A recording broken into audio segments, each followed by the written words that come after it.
Vote পরবর্তী হিংসার ঘটনায় চাঞ্চল্য ছড়ালো আসানসোলের বারাবণীতে। বিজেপির যুব মোর্চার নেতা খোকন মহারাজকে মারধর করার অভিযোগ উঠল তৃণমূল আশ্রিত দুষ্কৃতীদের বিরুদ্ধে। বারাবণী থানার সরিষাতলির কাপিস্টার ঘটনা। যুব মোর্চার নেতা খোকন মহারাজ বলেন, বুধবার দুপুরে তৃণমূল আশ্রিত দুষ্কৃতীরা তার বাড়িতে চড়াও হয়, তাকে বেধড়ক মারধর করে। তাকে বাঁচাতে গিয়ে খোকন মহারাজের স্ত্রীকে মারধর করা হয়েছে বলে অভিযোগ। এই ঘটনার পর বুধবার রাতে বারাবণী থানায় লিখিত অভিযোগ দায়ের করা হয়েছে।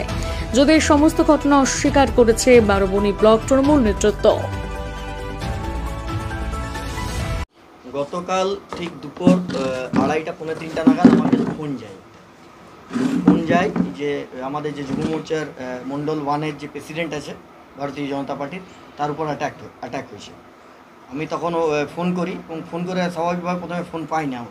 পরে ও যখন আমাকে ফোন করে এবং বলে সঙ্গে সঙ্গে যে দাদা আমার উপর অ্যাটাক হয়েছে, তাড়াতাড়ি এসো।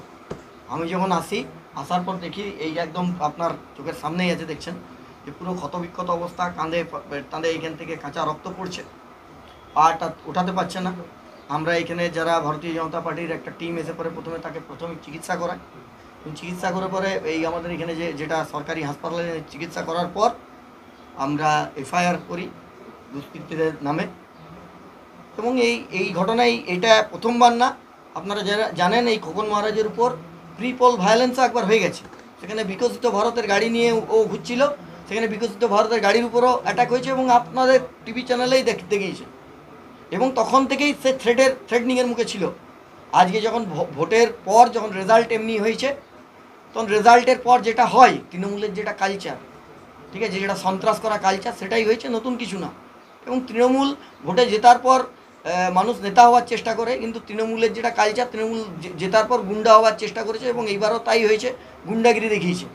ঘরের মহিলারা পর্যন্ত বাদ যায়নি, ছোটো ছোটো বাচ্চারা আর্তনাদ করেছে, চিল্লিয়েছে, মহিলাদের নাইটি ছিঁড়ে দিয়েছে, পাশের বাড়ির বৃদ্ধ মানুষকে হাতে হাতুড়ি দিয়ে মেরেছে। দেখুন, তার সঙ্গে হয়তো সে সরাসরি কোনো রাজনৈতিক সাথে যুক্ত আছে না আছে আমি জানি না, কিন্তু তারা এইরকমভাবে মারছে। গোটা গ্রাম একটা হয়ে যখন দাঁড়িয়ে ছিল তখন তারা পালিয়ে যায়, রাত্রিতে অ্যাবসকন্ডেড ছিল। আমরা কালকে দুপুর থেকে রাত পর্যন্ত এখানেই ছিলাম। আমরা কালকে যখন এই প্রাথমিক চিকিৎসা করানোর পর সেকেন্ডে যখন আমরা থানায় যাই, তখন থানা অভিযোগ নিতে চাইনি। পরে আমরা ওইখানে যখন চাপ দিই যে যদি না দেন তাহলে আমরা এখানে বসে যাব এবং বসে পড়ি, তখন থানা এখান থেকে অভিযোগ দেয়, অভিযোগ নেয় এবং আমাদেরকে রিসিপ্ট কপি দেয়। তো চিন্তা করুন, এই বারাবণী অঞ্চলে, আসানসোলের যে বারাবণী অঞ্চল, যেখানে সন্ত্রাসের হাতুড়ঘর বলে, আজকে দেখুন আজকে কোনো জায়গাতে তেমনভাবে যেখানে মানে ফটকা ফাটানো হচ্ছে, বাজি ফাটানো হচ্ছে, টোন টিটকারি দেওয়া হচ্ছে, সেখানে বারাবণী কিন্তু বরাবর এই ধরনের একটা অন্যরকম অশান্ত হয়ে থাকে। এইবারও তার কোনো রকম ব্যতিক্রম ঘটেনি। এইবারও বারাবণীতে সেই একই রকম বারাবণীর তার রূপ দেখিয়ে দিল। আর বারাবণীতে সন্ত্রাসী তৃণমূল তার রূপ দেখিয়ে দিল। আমার নাম অভিজিৎ রায়, আমি ভারতীয় জনতা পার্টির জেলা সম্পাদক। আমি রিয়া মহারাজ, কাজিন ইউনিভার্সিটিতে কেমিস্ট্রিতে মাস্টার্স করছি।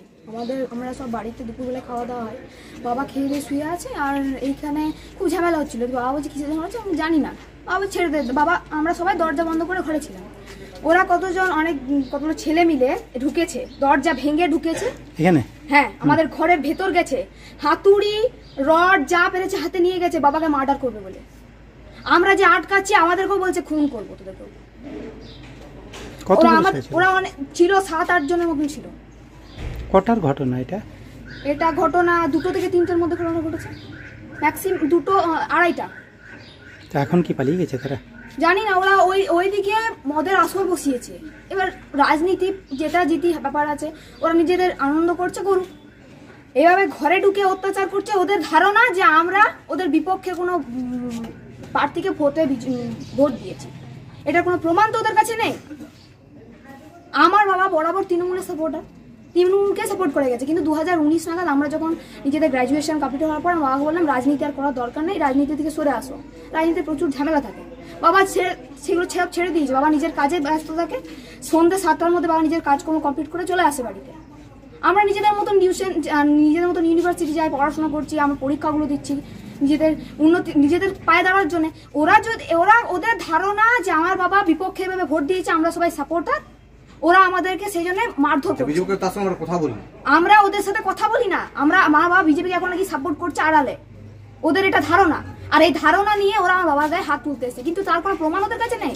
তাহলে খোকন মহারাজের উপরে যে ইয়ে হয়েছে ওইটার সঙ্গে কি তোমাদের কোনো ইয়ে নেই? না, আমার সঙ্গে কোনো অস্তিত্ব নেই, কোনো অস্তিত্ব নেই ওদের সাথে। আমার বাবা আগে পার্টিতে ছিল, এখন নেই, ওদের ওটাই রাগ। কোন পার্টি করতো আগে? আমার বাবা তৃণমূলে ছিল, এখন আর নেই, কোনো পার্টিতেই নেই। আমার বাবা এখন বিপক্ষ থাকে, কোনো কিছুতেই নেই। ভোট দেওয়া হলে তৃণমূলকেই দিই আমরা। বাবার নামটা কি আছে? মহাদেব মহারাজ। তৃণমূলের নেতারা আমাদের ঘরে হামলা করেছে, মদ খেয়েছে, নিয়ে হামলা করেছে, আমার স্বামীকে মেরেছে, আমাদের দরজা ভাঙচুর করেছে, আমাকে মেরেছে, গায়ে হাত দিয়েছে। কখন হয়েছে ঘটনাটা? হয়েছে ওই 2টোর সময়। কতজন এসেছিল ওরা? ওরা অনেকজনই ছিল, 10 জনের মতো। হঠাৎ এসে ঝামেলা করেছে? হ্যাঁ, হঠাৎ বাইরে এসে গালাগালি করছিল, মদ খেয়েছিল, আমরা বাড়িতে ভাত খাচ্ছিলাম আর ওরা বাইরে এসে গালাগালি করছিল, আমরা বাইরে বেরোলাম, তারপরে ওই হামলা করছিল। কোথাকার ছেলে ছিল ওরা? এই গ্রামেরই ছেলে, একজনাকার নাম নুনু আর একজনাকার নাম রাখাল, জিতুয়া আর কে ছিল, কালো সোনা, শিবেন। এরা কেন এরকম কেন করলো হঠাৎ? আমরা বিজেপি করি, ওরা জিতেছে ওই জন্য। আমরা হেরে গেছি, আমরা বিজেপি করি, ওরা তৃণমূল করে, ওরা জিতেছে। কি নাম আপনার? কি নাম আপনার? আমার নাম অমৃতা মহারাজ, আমার স্বামীর নাম খোকন মহারাজ। অসিতা, আপনাদের বিরুদ্ধে একটা অভিযোগ করেছে যে বিজেপি যিনি আছেন এখানকার, তার বাড়িতে হামলা চালিয়েছেন এবং তাদের পরিবারকে মারধর করা হয়েছে। এই প্রসঙ্গে একটা আপনার কি বক্তব্য? দেখুন, ওটা একটা গ্রাম্য বিবাদ। খোকন মহারাজ বলে যে বিজেপি করে শুনেছি, প্রচণ্ড অসভ্য, মাতা, মানে কি আর ওকে বলবো। ইলেকশনের আগে আমার ছবি দিয়ে বারাবণীর গুন্ডা বলে ছেড়েছিল। আমি কোনো এফআইআরও করিনি, কোনো কেসে করিনি, কোনো রকম সমাজ বিরোধী এবং মাতালের এগেনস্টে কেস করে কী লাভ। এখন দেখছি কাল থেকেও আবার উৎপাত শুরু করেছে। আমার তো মনে হয় মাথাটা ওর খারাপ আছে। এবং দুপক্ষই একটা গ্রামের মধ্যে মারপিট হয়েছে এবং দুপক্ষই এফআইআর হয়েছে। মানে যে অভিযোগটা করছে ভিত্তিহীন অভিযোগ। ভিত্তিহীন অভিযোগ।